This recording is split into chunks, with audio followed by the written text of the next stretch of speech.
Good morning, coming at you on the Daily Echo. It is Tremendous Thursday, May 28th. Wow, another month gone. Coming at you live. I do not have my favorite co-host in the world with me.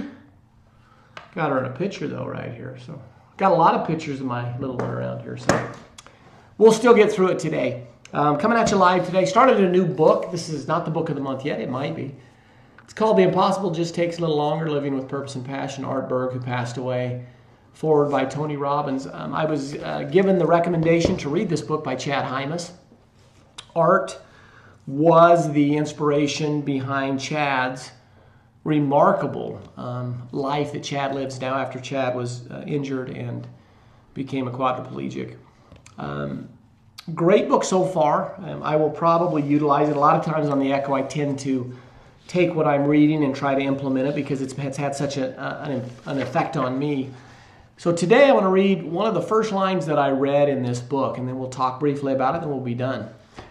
He says this right off the bat. He says, "Don't let a bad day turn into a bad life." Now for Art Berg, that's something that may seem a little bit different because one day Art Berg has full faculties, his arms, his legs, he's not limited, and then instantly he no longer has that. So with him, we can look at it and say, don't let one bad day make a bad life. And we can really understand why you could see somebody in his state saying that. Many people that go through traumatic experiences in their life, it completely changes their abilities, physical abilities. That's a pretty difficult transition. But how many people do we know, and how many times in our lives have we allowed an incident or an event that didn't take our arms and our legs, but really hurt our feelings or really incensed us, affect us for a month, a week, a day, a year, 10 years? How many times have we seen it in the lives of those that we know? I have patients come in at times and had an experience the last month where somebody's son had passed away. And this is just an incredibly sweet lady who had not had any correspondence with his son for many, many years because of an event that happened on one day. And I don't know anything. I don't know any details. I don't know who was right, who was wrong, but I know what a tragedy to spend so many years over something that probably wasn't even a big deal because we get caught up.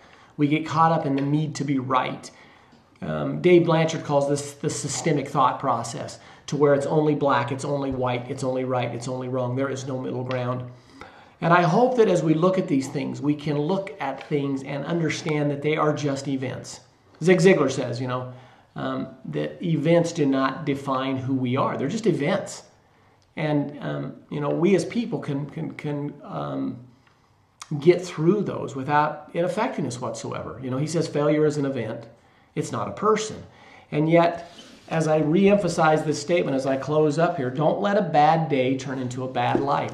Don't let an argument end a relationship forever. Don't let it harbor thoughts, because when that systemic mind gets thinking right, wrong, we start to really put together an argument, a defense argument in our behalf, how this person is so bad. It could be your brother, it could be your sister, it could be your mom, your dad, your child.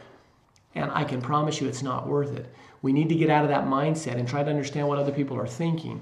Now, there can be other events that can affect us. We can have the stock market can crash and wipe away all that we have literally within days, if that's where our assets are. Does that define us the rest of our life? I hope not. We all have the ability to get up today and make today a great day. We have the ability to get up tomorrow and make tomorrow great. We all have the ability to turn around something that's gone wrong.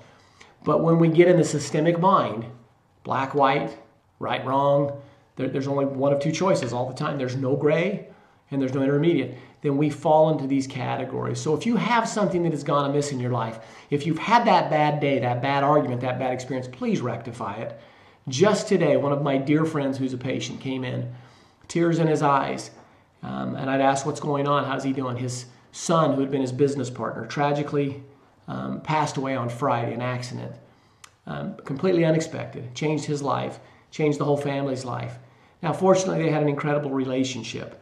Still going to be unbelievably difficult to move forward.